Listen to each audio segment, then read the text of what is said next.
Hey everybody, how's everybody doing today? I hope everybody is having a fantastic day. I hope you guys will have a wonderful, wonderful weekend. I hope everybody is staying safe. Um, Guys, I just got done watching a video entitled the fake the fake Christian woman, I think it is. If I'm not mistaken, don't quote me on that. I think that might have been a title. But it was a video done by Adrian Slay's Variety. And she was talking about this fake Christian woman. Now, guys, I do understand that there are fake Christians among us. I get that. But I also get that it's not my business. That's between those souls and their creator. It's not my business. I do try to discern. I ask Almighty for discernment. That way I don't have to worry about falling prey or victim or whatever you might want to say about that. But there are really and truly fake Christians out here. I get that. So she was 100% correct on that. But what I wanted to address about her video is it has a lot to do about me, basically, and my walk with Almighty. Guys, I tell people all the time, anybody who will listen to me, I tell them that I was going to church in the womb. Yes, in the womb. Because I had that kind of a grandmama who made sure that her children, and my mama was one of her babies, she made sure that they grew up knowing about Almighty. And so, for that reason, and I knew they had to go to church every Sunday. They were in Bible study on the weekdays. Probably on a Tuesday, on a Wednesday, they went to devotional services. I mean, they was just in church just about all the time. So, and I know, even when my mother got married and started having children, my grandmother still had kind of like that tight rein, on her children. So, and they was just brought up in that atmosphere. So they was no stranger to doing that. And, when they got older, they just continued to do what they learned as young people. So that's why I say I believe I was going to church while I was in the womb. So I wasn't sheltered or anything like that, but I just grew up in the faith. So time went on, I continued to go to church well into my teen years, but then after a while, here comes who, Satan. And he know how to put little things, to try to entice you and everything, even though you know what's right and what's wrong. You know what's right and what's wrong to do. But sometimes you can get a little sidetracked. But I thank God, guys. I thank God because even though I was what's known as a backslider, I thank God for his loving kindness, his mercies. I thank him because even though I grew up in church, grew up knowing what was right and what was wrong, I still kind of strayed away because other things in this world was kind of like, you know, a little enticing, and you wanted to go and you wanted to see how the other side lived, you know. You knew about this side over here, you know, but you wanted to see what was going on over there. So, you know, I kind of moseyed on over there, guys, on that other side. And just to see what was going on, you know.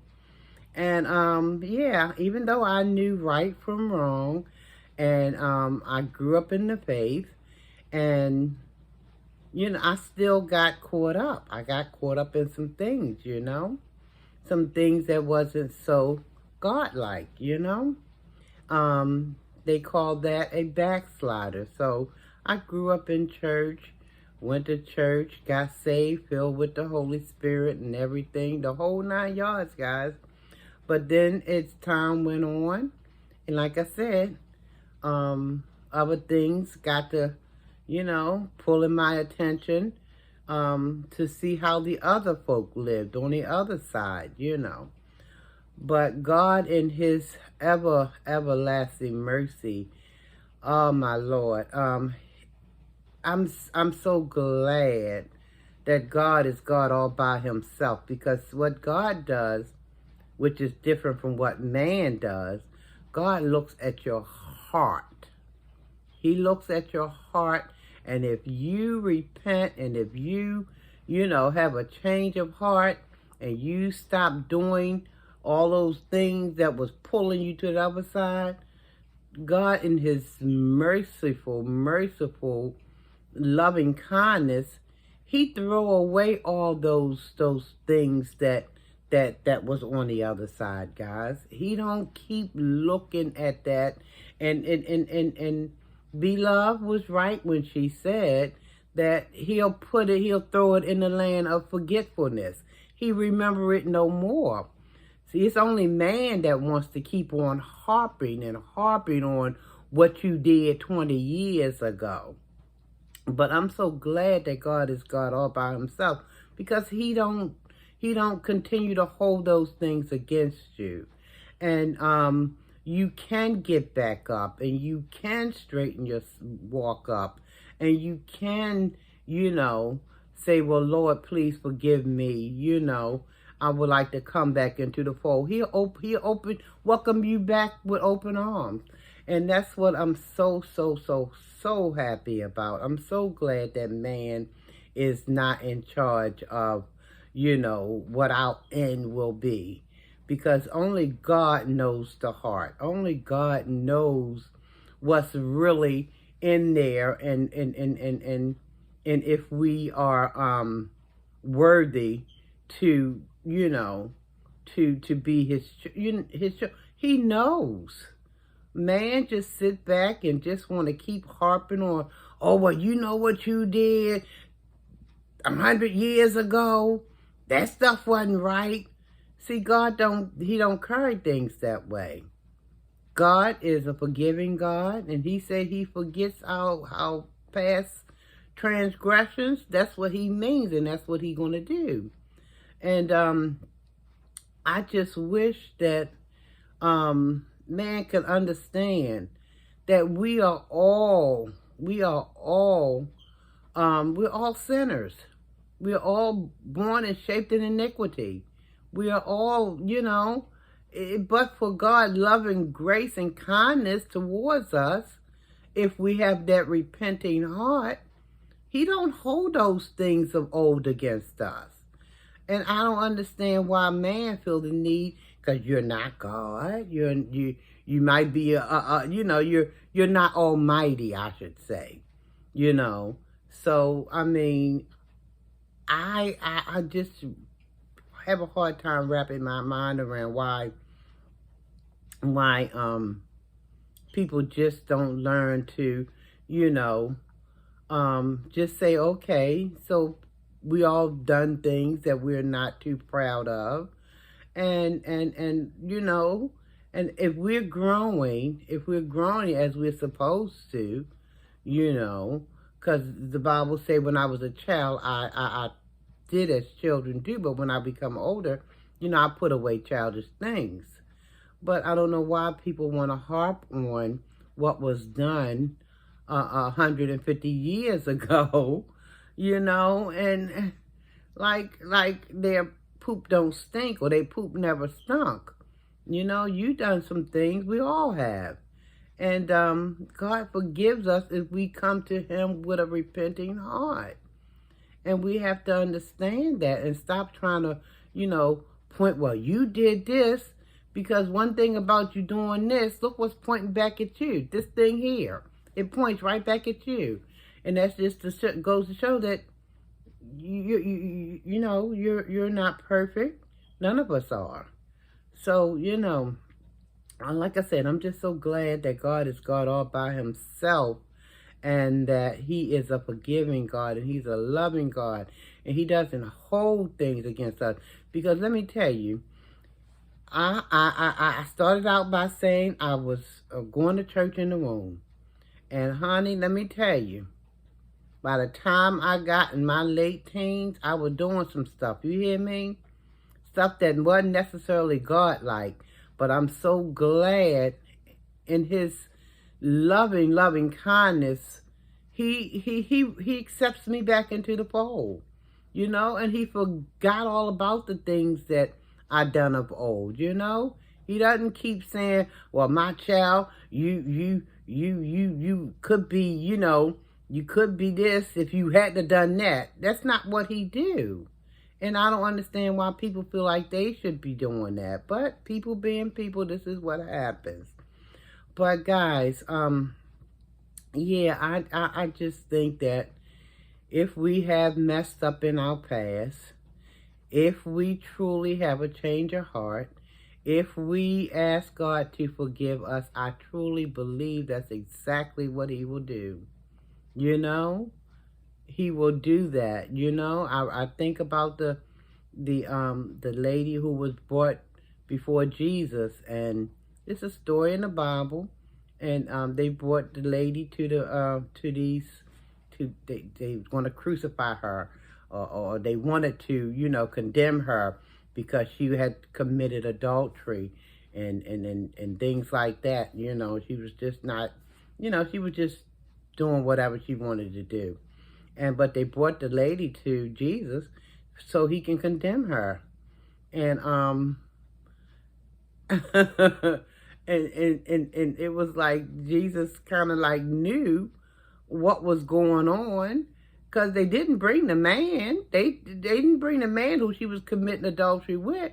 They just brought her so she could be crucified or she could be condemned. And Jesus knew what their hearts was all about. That's why I love him so, because he knows the heart. He's a cardiac knower. He knows what the heart is all about. And and after a while, they couldn't find nothing to condemn this woman with, because Jesus said, "Ye without sin be the first to cast a stone." And none of them was without sin, and none of them casted a stone. They all had to turn around and leave, because they all had fallen short. All of them. But they dragged that woman down there to be crucified, knowing in their own heart of hearts that they done been doing some messed up stuff their own self. So we got to be careful with this stuff, we truly do. We got to be careful with who we point fingers at, guys, because our stuff is not 100%. Hey, come on now, you know what I'm saying? It's not 100% pure. So, but yeah, like I said, they all had to turn around and leave, because nobody could be the first, to throw a stone, because all of them knew they had sinned. All of them had sinned. And God told us, said, listen, no one to condemn you. I don't condemn you either. Go and sin no more. Go and sin no more. What a forgiving God we have. So if only people would stop trying to be, in that position of condemning people, when they themselves know, they know in their heart of heart that they have a lot of messed up stuff in their past. It just haven't come to light yet. So, We need to just be mindful of that. So when I was looking at that video, it was like, my Lord, my Lord. I'm so glad that God is God all by himself. And it's not up to man. Because if it was up to man, I'm telling you, a whole lot of people would be just in a heap of hurt. You know what I mean? They would just be in a heap of hurt. So I just wanted to touch on that a little bit, guys. I'm not going to hold you long. But yeah, let's be mindful, guys. We got stuff because I remember Adrian was talking about at the end of the video, people were trying to come and dig skeletons out of her closet, and about her ex-boyfriend. But she was saying that the stuff is old. Well, from what I know, what's going on with B-Love, if that stuff is correct, if there's any truth to it, it sounds like that could be old too. Her youngest son is 20 years old, for goodness sake. So you know that whatever she done did, you know that's got some age on it too. So how come it's okay for your stuff, Miss Slade, to be old, and it should be okay, but somebody else's stuff that's old, oh, it's got to be thrown out there, or it's got to be dealt with. I'm not getting it. I'm not getting it. So I would just say everybody just go in peace and try to live a clean life and do the best you can as far as just watching your own walk. Watch your own walk. And stop worrying about what somebody else got going on, reading books, war rooms. Stop it. Why is you up into that? Worry about your walk. We got to worry about what we are doing, and so we can have Almighty say, well done, my good and faithful servant. And stop, because he's not going to ask you about what Brother Karen did, Brother Steve did, Sister Karen did, or whoever else. He's going to want to know about you and me. So we got to clean up our own house before we try to go messing around with somebody else's. So that's all I wanted to say, guys. So I want everybody to, again, have a wonderful, wonderful weekend. Have a safe weekend. Like, comment, subscribe, ring that bell. Ring that bell. And you do know the rest, so that you'll be notified when I come back with another video. Everybody, peace and blessings to you.